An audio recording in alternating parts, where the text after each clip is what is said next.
trinchera, porque la verdad está en el barro.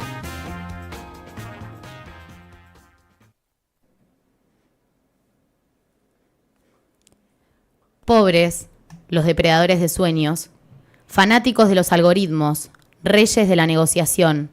Pobres, no se imaginan que los que tiemblan no somos nosotros. Soñar con la libertad es un acto de esperanza, incluso cuando las prisiones salen de la boca del presidente. Uno de esos hombres tan pequeños que inventaron mentiras gigantes y se creyeron dioses, mesías, superhéroes, cuando lo único que vestían era odio, cuando lo único que abrazaban era crueldad, y lo único que decían era tan deshumanizante que ya no puede adjetivarse. Pobres, los que buscan sueños pero no para cumplirlos, no saben que nosotros también preparamos nuestra revancha, nuestro resurgir de lo invisible, de lo negado. Ya habíamos avisado, en nombre de todas nuestras ausencias, que entre ellos y nosotras hay un abismo, que crueldad y ternura son antónimos, que no vamos a perdonar toda esta indiferencia, y que lo que nos dicen que es monstruoso será el tormento de los cobardes, será el alimento de la risa que siempre va a volver a reírse, el alimento del abrazo, ese que se antepone a cualquier saludo nazi que quiera dominarnos, que quiera doblegarnos, que quiera aprisionarnos. Pobres, tienen tanto miedo que lo escupen en Davos y lo reparten por el mundo, no saben que la furia grita más fuerte, que la memoria construye resistencia y es más grande que cualquier fascismo, que les vamos a seguir demostrando que no temblamos nosotros, nosotras, nosotres, temblarán ellos o arderán, que es casi lo mismo, en el fuego que se llevó a las pibas de Barracas, en el fuego que prometió desaparecernos, porque seguimos estando acá, porque seguimos estando, y ese será siempre su castigo. Hermoso poema, asumo que es tu poema. Es un poema mío, Es sí. un poema personal. Hace en su entrada al piso Jazz Reynoso y Valen Cabrera en otra columna más que hoy, bueno, gracias por compartirnos esa poesía, Valen. Gracias a ustedes. La verdad que es muy necesario, hablando un poquito, ¿no?, de volver a la ternura, de volver a los afectos. Nada, gracias. Hoy las chicas, bueno, nos van a estar hablando ahí, como vemos en pantalla, de Laura Bonaparte y... De Laura Bonaparte y Silvia Bleichmann. Ok, me interesa, me hicieron producción en vivo. Sí. No te iba a dejar pifiar. No, está muy bien, gracias. Bienvenido al piso de la columna de hoy. Es esta. Arranca potente con el poema de la Valen, que es medio representativo y que viene de la mano también de la entrevista que acaba de suceder recién. Igual ya habíamos hablado de Bleichmann a gran escala la anterior y hoy nos volvimos a manejar porque creemos que es claramente, más que ante cualquier cosa, una intelectual de la esfera pública. Y eso quiere decir que ella pensó su teoría y sus desarrollos teóricos en torno a un país que habitaba y al partir del cual tenía que encontrar algún tipo de respuesta o de reflexión colectiva que nos lleve a pensar qué tipo de subjetividad estamos construyendo. Así que ante todo este abayazamiento, un poco situar a Silvia Bleichmann como, bueno, una psicóloga y una socióloga argentina que empezó a ejercer la clínica con niños en el momento en el que el campo de la psicología tenía otro tipo de disputas en torno al rol del analista y de qué manera se entendía el sujeto y cómo entraba en análisis, y a partir de ahí, nada, ella hizo todo un desarrollo teórico que versó también con una parte muy importante en el exilio.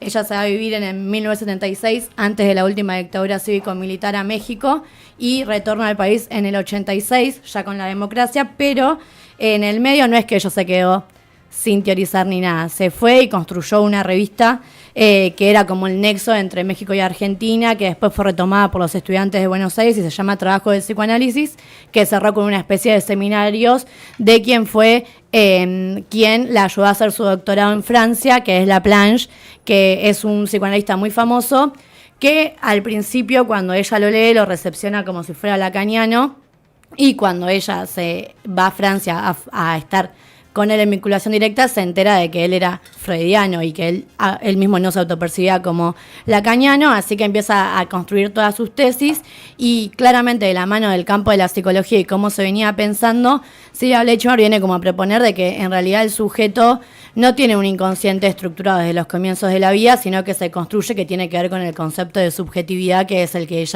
que desarrollamos la columna anterior. Entonces, bueno, cómo los tiempos psíquicos y los tiempos históricos convergen para conformar subjetividades. Y un poco la pregunta que nos hacemos con Valen en esta columna siempre es, bueno, qué subjetividades tenemos enfrente y de qué manera también nosotras podemos invitar a la reflexión. Así que le doy la palabra a la Valen para profundizar. Bien, bueno, ahí básicamente como venía mencionando y relatando la Jazz, digo, esta columna hoy se llama Estamos acá, un poco como grito también de resistencia, digo, tomando una de las obras impresionantes que tiene Silvia Bleichmar, que es Dolor País, un libro que se escribe en 2002, o sea, lo escribe en 2002, y que relata un poco, digo, es una crónica de la desesperanza, del desamparo, de la argentinidad básicamente, porque se sitúa en la Argentina, claramente con una lectura más general, pero bueno, muy, siempre lo que decimos acá, bueno, la cabeza piensa donde pisan los pies, dijo, y entonces, bueno, de esa forma también se expresa esta obra, y un poco arranca con este interrogante, o sea, se llama Dolor País, y empieza como, bueno, ¿cómo se mide el dolor país, no? ¿Qué implica el dolor país en la Argentina post-90, digo, con las repercusiones y el avasallamiento en todas las dimensiones y a toda escala de la dictadura cívico-militar, con la persecución política, con todo lo que sabemos que son las huellas, digamos, que dejó el neoliberalismo en nuestro país. Y bueno, habla del dolor país justamente como esa relación entre la cuota diaria de sufrimiento de los habitantes de esta Argentina, digo, de nuestros compatriotas, y la insensibilidad justamente de quienes se deberían hacer cargo de que esa cuota de dolor disminuya, se solucione, digo, se transforme, digamos, en otra cosa. Para nosotras era interesante traer, digamos, este texto, sobre todo en este momento, digo, todo el programa de hoy y los programas que le antecedieron están hablando justamente de esta política de la crueldad, ¿no? Que se hace carne desde las esferas del gobierno, pero que plantea e intenta, digo, que se explaye y se despliegue por toda la sociedad argentina. Y Bleichmar lo plantea en esos términos, ¿no? Como la pérdida del otro como semejante, la indiferencia, digamos, como manera de vincularse, como sustituyendo, digamos, el lazo social, de repente la nada, el otro como inservible, desechable. Y bueno, esto de la pérdida del otro como semejante es muy crucial, ¿no? Esto como el otro no es sujeto, digo, me parece que hay un hilo conductor en este programa de ATP porque venimos charlando mucho de esto, pero porque es lo que nos compete, digamos, en el contexto en el que nos encontramos y la coyuntura que constantemente, digo, los dichos del presidente en Davos, pero todo el entramado de crueldad que se está expresando en todas las escalas y en todas las dimensiones, nos necesita, digamos, discutiendo esto, ¿no? Bleichmar dice algo también en este texto, en este libro, que dice, estaremos muertos antes de dar batallas si renunciamos a la esperanza, porque si bien hace un análisis muy crudo, digo, de la realidad y que lo podemos traer, digo, a este presente de fascismos y de un planeta, digo, que está virando hacia ese lugar, hacia la crueldad y el despojo, digamos, de la humanidad, no cae solamente, y es lo que intentamos también con Jazz cuando hacemos esta columna, en la desesperanza justamente en ese despojo, sino que intenta darle una vuelta de tuerca. Y hoy decíamos, como se nota mucho que Bleichmar es argentina, digo, que escribió este país y que lo analizó y que dijo, intentó reflexionar acerca de lo que pasaba, pero justamente porque Argentina tiene una tradición acumulada de lucha y de resistencia muy zarpada, y justamente ella habla de eso. Si bien analiza y es muy crudo y es muy cruento y analiza el hambre y la miseria y cómo se expresan las subjetividades, dice, bueno, hay que recuperar los sueños, hay que recuperar la perspectiva de futuro, que es justamente lo que se vio atacado en los años 90, que es justamente lo que se ve atacado hoy, y que, bueno, un poco la idea de esta columna, un poco a modo de síntesis, es justamente buscar y recuperar esas esperanzas justamente para tener un mañana, para poder proyectarnos, porque si no estaríamos, justamente como dice Bleichmar, muertos o perdidos, desorientados. Sí. No, la verdad que me parece re interesante esto que traes. Yo, bueno, nada, se puede ver mucho como en los vínculos esta cuestión de que, bueno, a veces hoy por hoy quizás pasa como más por la virtualidad y demás, pero la falta de empatía, de tacto, de no sé, de esta cuestión fría, lejana, donde, bueno, para mí en estos contextos de crisis lo más importante es volver a conectar con un otro y nada, saber que no estamos solos, ¿no? Que si bien toda la sociedad argentina la está pasando mal, históricamente, ¿no? Se ve esto que se repite, ¿no? De que, bueno, la Argentina es cíclica, básicamente tiene problemas cada 10 años económicos muy heavies, y bueno, nada, esto de la importancia de volver a conectar con un otro, de poder discutir, de poder debatir, de poder abrazarse y bueno, nada, encontrarse con los demás, sí, ¿no? Como el encuentro y algo que, bueno, inconscientemente fue el hilo conductor de ATP este tema, pero porque el estamos... inconsciente de trinchera. El inconsciente de trinchera y de lo que nos está pasando, o sea, lo que nos está atravesando. que es esa palabra, ¿no? La pedagogía de la crueldad, o sea, lo que abunda. No, yo no leí Dolor País, pero es eso, volvernos también insensibles de eso, a un dolor ajeno, a que no me interesa. Y sucede en las redes sociales. El otro día, bueno, lo hablábamos con Edu Pujol, de cómo te vuelve insensible ver tanta crueldad. Como incluso a mí me pasa, que yo me considero una persona sensible a la insensibilidad, y al mismo tiempo, bueno, veo cómo matan pibes a la hora de almorzar en las noticias, veo cómo masacran gente en redes sociales, o sea, que te suben la historia, lo vimos con todo lo que sucede en Gaza, lo vemos a través de las redes sociales, y eso te va sacando un poquito, ¿no?, la sensibilidad inconscientemente, o sea, no, creo que eso es lo que no tenemos que caer, ¿no?, como conservar nuestras subjetividades sensibles, empáticas, porque incluso hasta nosotros que somos sumamente sensibles a veces hay cosas que me pasan por al lado que no me terminan de doler porque, como no sé, como un shock que pasa, ¿no? Como todo el tiempo. Y que de hecho Bleichmar, digo, en el libro también lo retoma, digo, esto de la desidentificación. Incluso esto, como no tener proyecto, implica un arrebato a la identidad también, digo, de eso, justamente de despojo, como, bueno, si no te identificás ni en un otro ni en vos misma porque no hay proyecto trascendente, dice ella, como más allá de la individualidad que pueda, digo, conmoverte, digo, convocarte, hay reina el malestar, digo, y ella dice como hay un malestar sobrante, como esto de, bueno, hay una cuota extra de dolor incluso como al malestar estructural que tiene, digamos, que tienen las sociedades a lo largo de la historia. Y es interesante también porque, primero que como decía, está muy situada en nuestro país, digo, tiene... son capítulos cortos, está muy bueno el libro, digo, también como recomendación porque es un análisis de la época, ¿no? Pero también de la época y en esto de la historia cíclica, bueno, y de la historia acumulada, como, bueno, se hicieron las madres de Plaza de Mayo, las abuelas, digo, los movimientos de derechos humanos, ahora nosotras, digo, contemporáneas de la tercera ola del feminismo, de los feminismos, y bueno, lo que está pasando ahora, ¿no? Porque claramente cuando leíamos esto, escuchábamos a Milei en Davos y las abarrazadas, que, digo, las han mencionado muchas veces, pero porque no hay que dejar de, digo, aperplejarse ante lo que dice este señor que nos gobierna. Claramente decíamos como... Bueno, tuvo reacción, ¿no? O sea, hubo algo, claramente. Digo, la asamblea en Parque Lezama, la conversación, digo, cotidiana, que ahora estamos de vuelta, digo, porque nunca dejamos de estar, digo, que era un poco también la idea de que la columna justamente se llama Estamos Acá, que no sé si lo dije, pero es un capítulo de este libro, y que justamente es el último capítulo y dice, bueno, seguimos estando, lo escribe en 2002, digo, y bueno, ¿qué pasó después también en la Argentina como para poder analizar que hay otras maneras?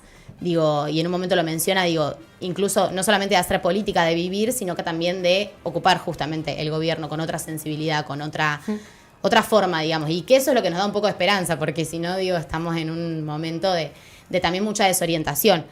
Y ahí también queríamos traer una nota que escribe Gago Pujabs y Caballero, es un psicoanalista y dos sociólogas, en la revista Anfibia, que habla del Estado como pedófilo, justamente haciendo alusión y dando vuelta a este discurso de, bueno, la homosexualidad es pedofilia, bueno, y todos los significantes aparte que eso acarrea. Y ahí justamente dice que esto es una crisis que está organizada y que quiere generar desorientación. O sea, más allá de caos y destrucción y crueldad, quiere generar desorientación adrede para justamente crear un enemigo. Digo, porque es claro lo que quieren hacer, ¿no? Crear un enemigo interno y ordenarlo a partir del resentimiento. O sea, el resentimiento como un hilo conductor, digamos, del odio, para producir un lugar legítimo desde el cual yo quejarme u odiar a otros que en la vida, o al menos en los acuerdos que queremos construir, son semejantes y no son, digamos, sujetos para destruir, digamos, o sea, y son sujetos justamente. Sí, que también viene en la línea de lo que hablábamos en la columna pasada, de que el otro se vuelve responsable de todos mis malestares y mis padeceres, entonces como ya no... En esto de la crisis del proyecto identificatorio y en la crisis que estamos atravesando, en la que se coartan las posibilidades de construir proyectos de vida a la larga, digo, porque también vivimos como acelerados por las redes sociales en el medio de un estado de shock, y también sin poder fijarnos y ponernos a pensar en proyectar, porque pensamos que todo va a estallar en cualquier momento, y la verdad que eso tiene un arrasamiento subjetivo que es zarpado y es un poco lo que pone Bleichmar ahí a jugar, pero también me parece como en esto el esfuerzo sobrehumano de haber escuchado a Milei en Davos. Yo vine, quiero decirlo, escuchándolo en el Didi Moto y me Yo cada vez que lo escucho hay algo que me pasa que es como, primero que nada, el delirio de grandeza que tiene. Yo no me voy a poner a patologizar porque me parece que ya hemos dado la discusión de que no es locura, es fascismo, y me parece que más que nunca, o sea, esa es la discusión, porque claramente los locos no tienen la culpa de lo que haga o diga Milei. Eso por un lado. Y que después es como el hecho de pensar que vinieron a salvar algo. En un momento dice como sacar el cáncer del socialismo que infectó. Encima también dice la palabra infectó. Y en esto de la batalla de ideas, por ejemplo, en salud pública, hay toda una discusión en decir infectó o transmitió, porque claramente una infección parece que es algo que le hace a alguien que tiene una consecuencia así sin haber involucrado en otro, y son procesos también democráticos. Digo, él cuando se pone a hablar en Davos, pareciera ser de que todo lo que pasó fue impuesto y no fue todo un proceso. Ahora también me parece que es una respuesta a la altura a la que vamos a tener este sábado. Me parece que es también un momento para ir. Y es ahí también donde se construye esta nueva parte de la historia, o qué es lo que vamos a observar de acá en adelante. Después, también en esto Valen lo decía en el poema como a la pasada, pero lo tomamos de Ulloa también, lo de la ternura era como antítesis de la crueldad. No tenemos que naturalizar la crueldad en todas sus ramas. Por más de que nos bombardeen todos los días de noticias horribles, hay una parte de la crueldad que claramente vamos a estar siempre de la vereda de enfrente y que le vamos a anteponer la ternura porque es lo que nos corresponde como sujetos que queremos vivir en colectivo. Y esa también es una parte fundamental de la discusión, porque después, ¿a quién sirve esta subjetividad totalmente destrozada que puede ser arrastrada por las lógicas del mercado? Simplemente... Recién chusmeaba la nota que mencionabas, que salió hace poquito. Salió actual. ayer, bueno, justo ayer casi hablamos con Lucy Caballero, que es una de las que escribe, que habla, bueno, de la intención que hay detrás de eso, que claramente hay una intención económica también detrás, pero acá lo que nos compete es hablar de un poco de la confección de nuestras subjetividades, y esto que vienen hablando de... Bueno, mejor odiar que ser víctima, dice ahí la nota. Mejor sentir placer en destruir que verse destruido. La diferencia odiante garpa, dice. Como, bueno, el delirio de superioridad. O sea, yo soy superior que vos y te puedo dañar y eso me va a mantener moralmente entero, por más que yo sea uno más del montón al que está cagando este gobierno, que ya no puedo ni siquiera catalogarlo, ¿no? Sí, totalmente. Y esto de organizar una economía del resentimiento y la agresión, dicen ellos, ¿no? Y que es sumamente interesante porque justamente refutan la idea de que no habló de economía, ¿no? Bueno, sí, habló en contra del género, habló deshumanizando a básicamente como la mitad o más de la población.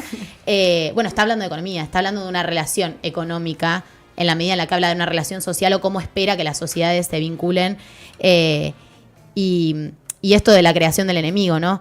Y discute la relación social y la relación con el entorno, digo, la relación con el mundo, digo, como, bueno, el otro como ese enemigo y como lo que hay que destruir y patologizando también, digo, porque ella recién decía, no quiero patologizar y claramente ahí hay una cuestión de esto de la enfermedad, la infección, la pedofilia, digo. Sí, de hecho, en un momento dice como toda la gente que va a tener que atravesar tratamientos psíquicos por una elección que hicieron, es como...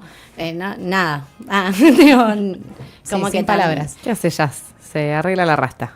En vivo, ya la dejo. Estoy Segmento nerviosa hippie. igual. Segmento hippie es este. Estoy calzada, estoy bañada. No me ven el top de callejeros nada más.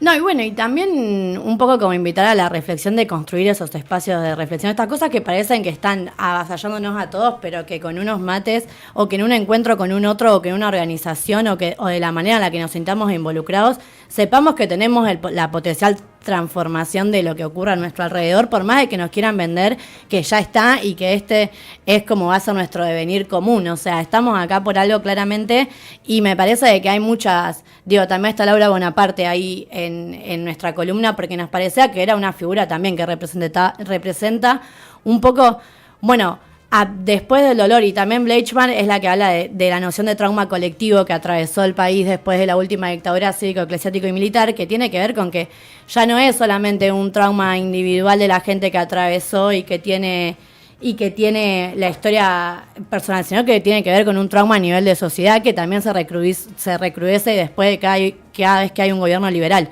Y bueno, y Laura Bonaparte claramente también la traemos entramada del proceso de lucha y resistencia, que se está llevando a cabo en el Hospital en Red Laura Bonaparte, especializado en adicciones, que tiene que ver con claramente un avallazamiento hacia un nivel de abordaje muy importante dentro de nuestra salud y que hoy en día claramente ya en octubre del año pasado había una ofensiva, hoy en día se vuelve a recrudecer y ahí estamos también en pie de lucha porque también creemos que simbólicamente el Laura Bonaparte construye salud mental en torno a los derechos humanos y hablar de salud mental sin hablar de cómo vamos a hacer para garantizar las necesidades básicas a todos los argentinos, porque una con que nos preocupemos por los tratamientos psicológicos de la gente que creemos que tomó una decisión equivocada, ahora fijémonos en qué contexto también estamos inversos, porque no hay ninguna salud mental posible sin una posibilidad de construir un proyecto de vida, sin las necesidades básicas garantizadas y sin la posibilidad de ser uno. O sea, digo, en esto de la libertad y de cómo la libertad está totalmente ultrajada últimamente en el término de la palabra, bueno, devolverle el significado, devolverle el peso, encontrarnos, abrazar la diferencia también, que me parece que es un poco el desafío, porque nosotros podemos caracterizar, me estoy yendo a cualquier lado igual. No, pero está bien lo de semejante, está bien. En esto de poder también entender de que, bueno, si llegamos a este punto de la historia, capaz que fue porque se hizo un Boca River siempre de todo, un blanco y un negro, y hay que sentarse a escuchar al otro, por más que lo que tenga para decir no me guste. Ahora, de nuestro lado está, el desafío es invitar a la gente que está siendo colonizada por este odio claramente todos los días a todo trapo, a entender, che, loco, somos diferentes pero no enemigos. Y ahí también me parece que radica un poco y que toca también las fibras sensibles de un país que está posta bastante en una encerrona trágica, diría yo, que tiene que ver, bueno, cómo pasamos de la queja a la protesta y de qué manera encarnamos lo que nos molesta en una acción transformadora de la realidad. Bueno, estamos en esa. Estamos acá. Nos vamos a ver el sábado en la calle. Haciendo trinchera, como corresponde. Cavando trinchera.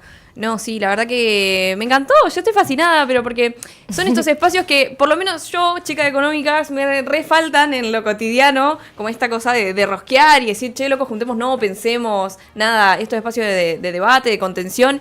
Y también para pensar espacios compartidos, como, bueno, che, bueno, está pasando todo esto, que no decaiga, seamos fuertes y salgamos, ¿no? Y que, bueno, este sábado más que nunca también vamos a estar presentes ahí. Sí, totalmente. Y también algo que dice Ulloa, digo, en relación a la crueldad, bueno, él plantea la crueldad es cuando hay un otro, o sea, hay dos personas y no hay un tercero de apelación, ¿no? Dos personas que pueden ser una institución y una persona, que puede ser, digo, leyéndolo desde esa mirada.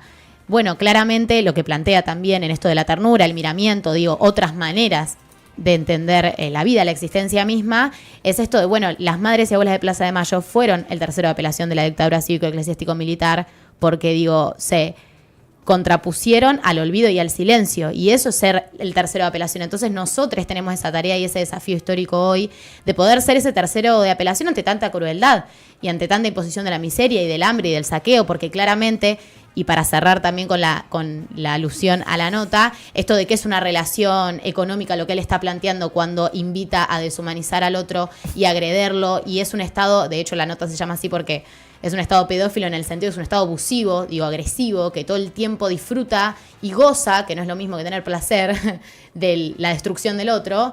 Bueno, ante eso claramente nos organizamos, respondemos, y esa es la tarea, digamos, que tenemos hoy. Sí, ahí agrego algo en esto de la figura del tercero de apelación, que también ese movimiento de la figura de la tercera figura de apelación, que son las abuelas y las madres, también implicó un cambio rupturista en los roles de las madres y de las abuelas. O sea, dentro de nuestro país se configuró otro imaginario social de lo que es una abuela y de lo que es una madre, porque hay madres con hijos detenidos desaparecidos que no saben dónde están, y hay abuelas que capaz que no conocieron que la mayoría no conoció a su nieto, o que se hicieron abuelas buscando a esos nietos. Sí. Y es una particularidad histórica de nuestro país, y volvemos a la misma noción de trauma colectivo. Digo, un país en el que tiene madres sin hijos y abuelas sin nietos tiene otro tipo de significado e implican otro tipo de respuestas y otro tipo de experiencia. Con la Valen siempre hablamos de, no sé el nombre, pero el autor que desarrolla el capitalismo y la pulsión de muerte, porque no voy a hacer ridículo. Byung-Chul Han. Ahí va. Buena pronunciación, Maite. Eso buscábamos. Y que a él nos parece como que está re bueno el planteo que hace, pero que es bastante derrotista. O sea, es como Él es muy bueno, derrotista, un igual. Él es leante. pesimista Él de es la muy voluntad y de todo. pesimista todo el Claro, tiempo. y bueno, y acá tenemos otra historia de resistencia, y acá tenemos otros puntos de anclaje, y acá tenemos memoria, y me parece que eso también es lo que tenemos que proteger en este día y cada día. Totalmente. No sé cómo estamos de tiempo, pero quisiéramos hacer una síntesis. Bien, genial. En realidad no hacemos nosotras la síntesis, sino que la hace Leishman justamente en su libro, y que viene muy de la mano con lo que decía Jazz en relación a que, bueno, claramente como nos situamos en la Argentina y tenemos tradición de resistencia y de lucha y de organización y de dar pelea, es por lo que, digo, seguimos viniendo acá, nos encontramos, seguimos discutiendo, vamos a estar el sábado en las calles y las veces que sean necesarias, como bien decía. Pero bueno, voy a leer un fragmento del capítulo Salud Política. Muy interesante su Salud título. Política. La salud política se llama y dice: por eso la Plaza de Mayo, plaza trabajosamente ganada y dramáticamente defendida, en la cual lo terrible no es la falta de baldosas que la gente arrancó, sino el hecho de que no habiendo existido en ella víctimas desde el 82, volvió a ser ocupada simultáneamente por la esperanza y la muerte. Allí se constituyó el gran laboratorio de recomposición de la subjetividad devastada, el lugar en el cual cada uno pudo percibir que si bien no siempre hacemos lo que queremos, tenemos el derecho de rehusarnos a lo que no queremos hacer, a lo que no queremos ser y en particular a que nos hagan desprendernos de nosotros mismos en un proceso de desidentificación que nos obliga a despojarnos de principios y esperanzas. La dignidad con la cual se defendió ese espacio histórico constituye el escenario en el cual se dio curso al derecho a recuperar una democracia no bastardeada, no de administradores sino de gobernantes sensibles y preocupados por la participación equitativa en las riquezas que aún podemos construir o recuperar, siendo este el gesto de salud política más importante de los argentinos en muchos años. Entonces, bueno, cómo recuperar también esa salud y cómo entender que constantemente estamos en disputa y hay que seguir dando pelea. Impecable, chicas. Muchas gracias por esta a ustedes. columna. Bueno, me quedo ahí con unas palabras, nos vamos a ir a un tema y nos vemos también el sábado en las calles. Espectacular.